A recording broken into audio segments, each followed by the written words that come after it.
Hello once again, YouTube. This is Warden1103, playing as this guy, Hardcore Bucket List Season 3, Prize 1.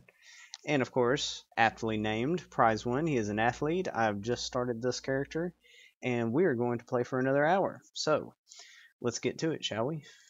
So far, I've only been hit like one time out there, so I don't need to heal at this point. And we're going to go out and try the newly purchased iron pipe.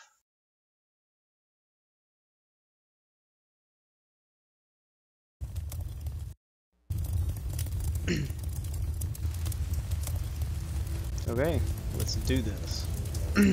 Now, I am actually recording this directly after I recorded the last one, so in all actuality, I'm not going to have another mission pop up because that last one didn't expire for another like 8 hours or something like that. So let's test out this iron pipe. It's been a long time since I used an iron pipe, and it is not all that impressive, honestly. That's okay. Today we are just going to be looting, and basically loot grinding is pretty simple. All you do is every zombie that you see on the screen, kill it, bash its brains in, squirt its blood out all over the streets and sidewalks. Our wonderful fair view here, and any bodies or any cars or anything that you see that is lootable, loot it. This typically takes a really long time, and typically you don't find a whole lot, or at least not a whole lot valuable anyway. So we're going to explore some indoor areas. Last time, I think in the first episode, we explored an office building, and that was pretty fun. So we're going to go and see if we can't find a different type of structure to explore, maybe a factory, school, or hospital. We might even go in somebody's house, knock over some furniture or something. And one more thing, I probably didn't mention this last time, but whenever you are loot grinding, the best way to do loot grinding is not on multiplayer. You actually turn single player mode on, and that is the best way to loot grind because you don't want people increasing aggro around you. You want to be as silent as possible. Preferably you want to be alone. And here's a house right here. We're gonna go in here. Howdy, how y'all doing? Yeah, be as silent as possible. That way you don't get the aggro up. That's always for the best. Let's see, beds. This house doesn't even look. Well, yeah, there's some blood on the carpet. There's some bodies. Lootable.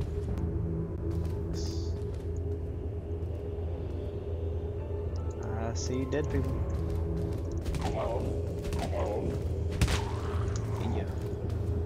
Down to 3 hits from like 5 and 6 being the norm.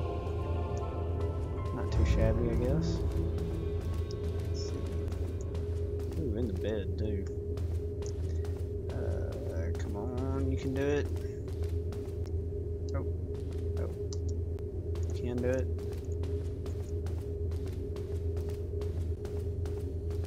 And didn't find anything. So that was useless to loot that anyway. Let's see if there's anything in here. Yes, there is, including zombies.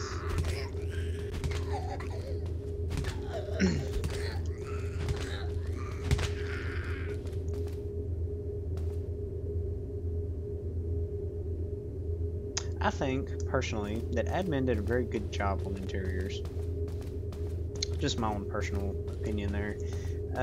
A lot of the houses are very different from one another, and that's something that not a lot of people take time doing. Instead, they just like randomly punch in one house and then set that house to be every house in the game that you can go into. And I like the fact that admin didn't do that. He actually went and took some time and created several different houses. You may have to go to other areas to be able to get to them, but the houses in like black are vastly different from the houses over here. So I commend him. He did good on that.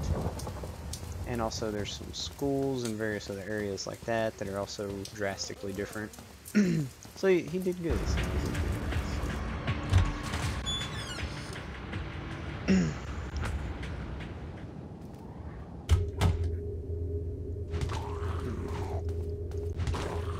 Maybe like a some kind of office building? Yeah, like a office. Okay. Interesting. Wouldn't expect to find a whole lot in an office building.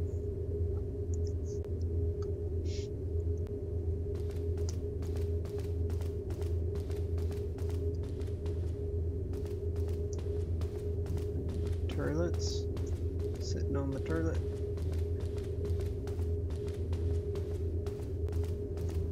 Let's go upstairs. More offices. Movable. Hey, how you doing? Mr. Office Worker. Turned into a zombie. How dare you? There is nothing lootable up here. Ah, yeah, here we go. Be something good. That's all I'm saying. Ah, how about that?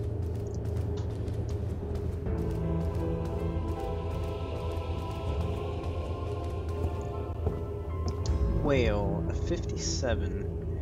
I wonder how much handgun skill I have to have to use that. Two little things up here. 3 zombies. I can handle that. Hey. Oh, 1 hit. Yeah. Had to have been a critical. Blasters. And let's see what you're. You are guarding nothing. For that, you must die. Okay. Whoa. Upstairs again. We're going to the top floor, boys and girls. Ah, yes. Bookshelves, bookshelves. Take that.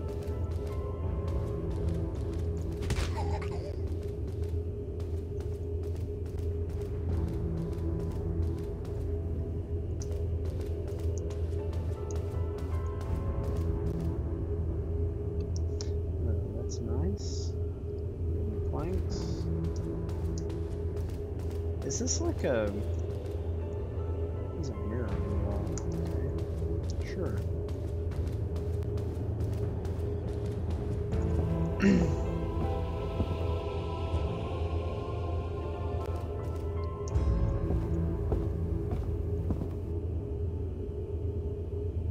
I used to love going in like apartment buildings and stuff in the old school Dead Frontier back whenever, you know, 2D was up. Oh yeah. That was awesome. Awesome stuff. Okay, and I think we will go one more area out and then we will head back.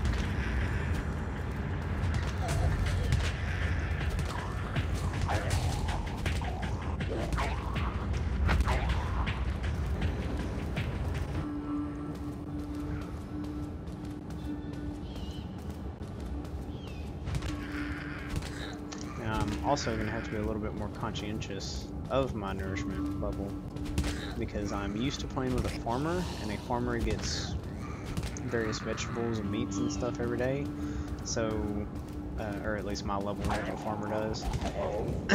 And yeah, I'm not going to have that luxury with this guy, and that's also going to not get me as much cash overall because meat down at the precinct is worth like $4 grand for a single piece of meat, and considering I can produce up to 3 a day, that's like 12 grand a day I can get.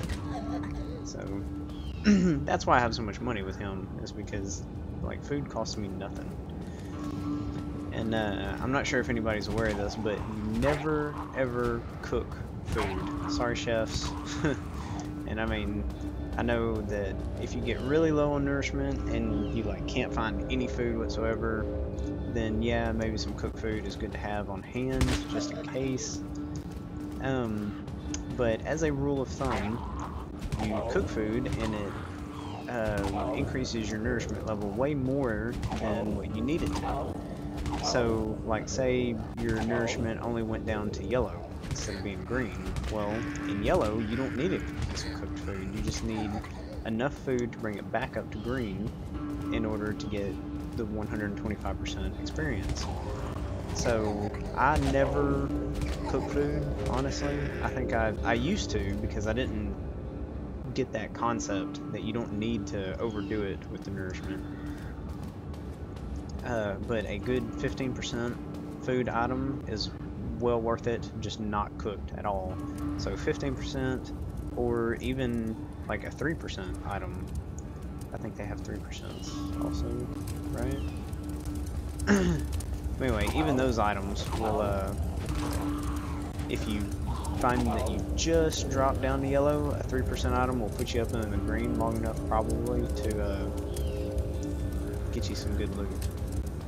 Find something that's maybe a little bit higher on the nourishment level for you.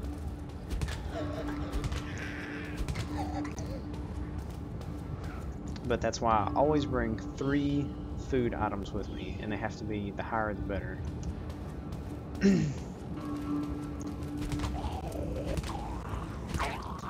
I think I'm gonna get all kinds of experience with this round here that I'm playing.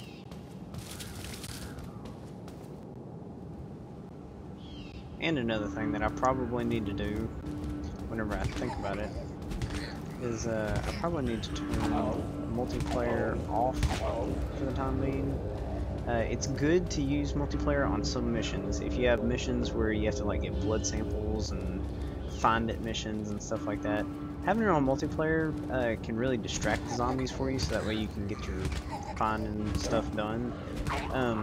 However, whenever you have like extermination missions and stuff, you don't want people like stealing your kills and eating up your zombies and all that kind of stuff, because you need all those. The more kills you can get, the more zombies you have on the screen, the more kills are yours rather than somebody else taking all your junk. So I probably need to go ahead and turn it off until I need a mission that needs multiplayer. Blood sample missions are typically the biggest ones that need multiplayer action. That way, if you're on the screen and you hit one of the enemies that the blood sample comes from, the blood sample will lay there on the ground, and you can just like scatter them all over the entire area.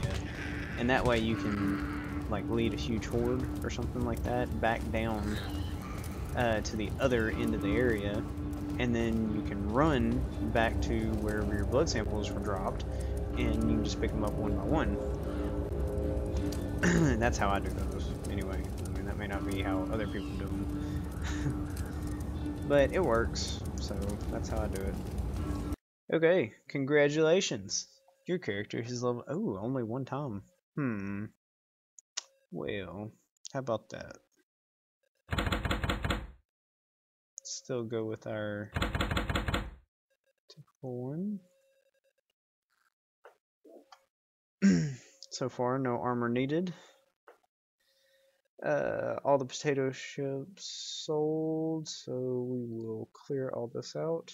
Barricading and personal outposts. Personal outposts are important. I haven't read this, by the way. That's why I'm reading it now. Personal outposts are an important part of Dead Frontier. These are fortified buildings that players can create within the inner city to be used as temporary safe havens. In a personal outpost, you can use the bank, marketplace, storage, and forums. However, when using the marketplace from personal outpost, you will only be able to trade with the people in the same inner city zone. Often prices in inner city zones are more expensive than those in the main outpost. To make a personal outpost, you need to barricade a building. In order to barricade, you will first need a claw hammer. You will also need one set of nails and one set of wooden planks for each exit doorway, normally 1 to 3 per building.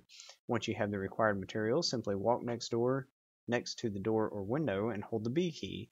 It takes about 10 seconds to construct the fortification. Once you're finished, zombies will no longer be able to use that entrance.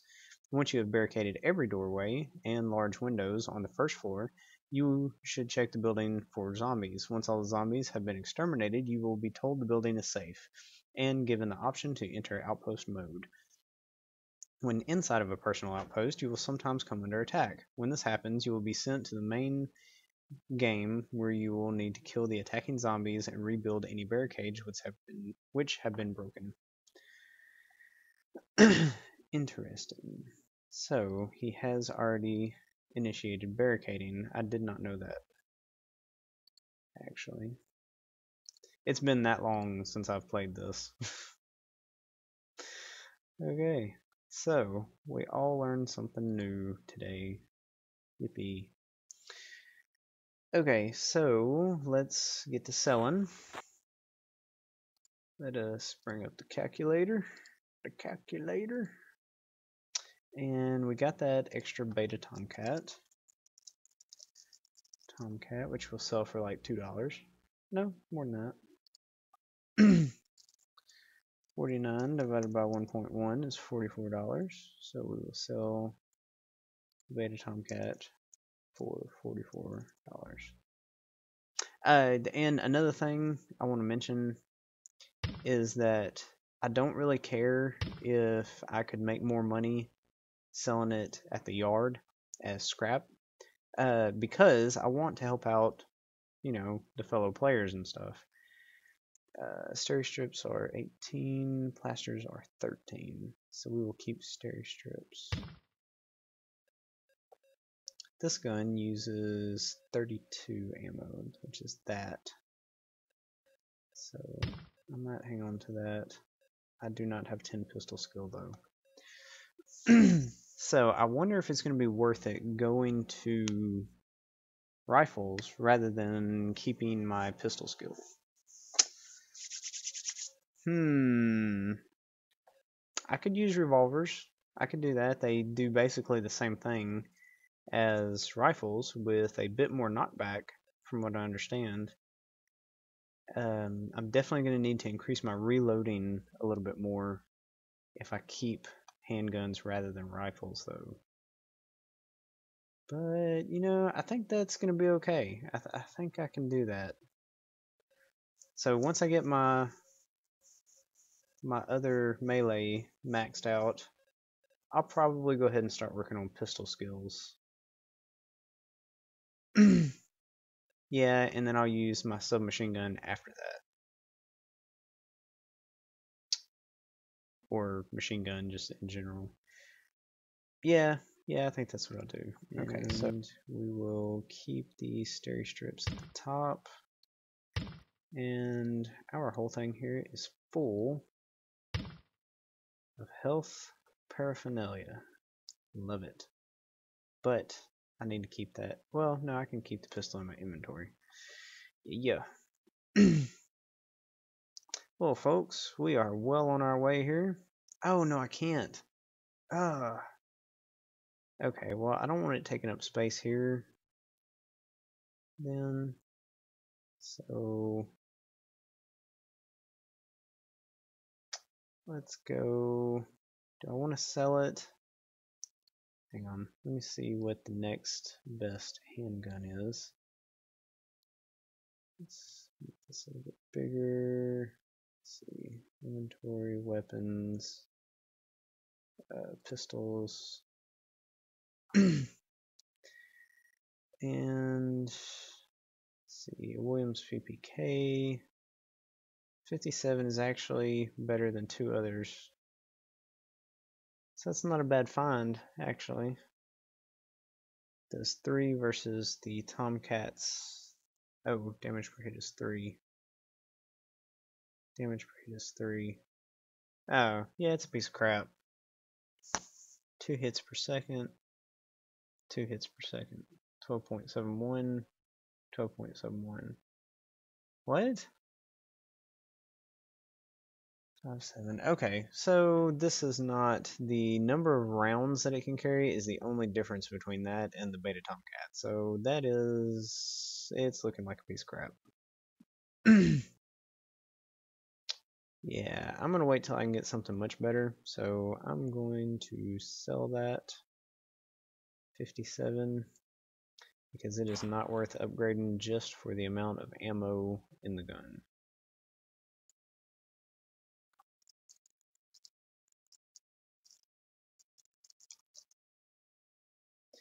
Seven sells for $70, and obviously the market knew it was a piece of crap. $63. Somebody will buy it, surely. Because the world likes crap. Okay. Okay, so I have nearly $1,000 in the bank, and I am level 8 already, and my stats are looking good. I'm well on my way to 100 agility. My melee is well on its way to 110, and that's what melee I want.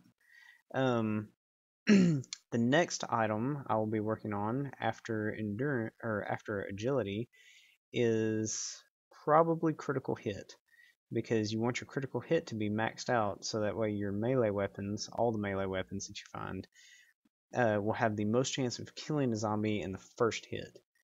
That way, it takes less time to kill, you're a lot safer, and even though the endurance is really low on my guy, I think I'm going to be okay for a while, and I should be able to do a couple more missions. So, Athlete, level 8. If you've enjoyed this, please subscribe, like, comment, do all that good stuff, and I will see you later, YouTube. Yeah!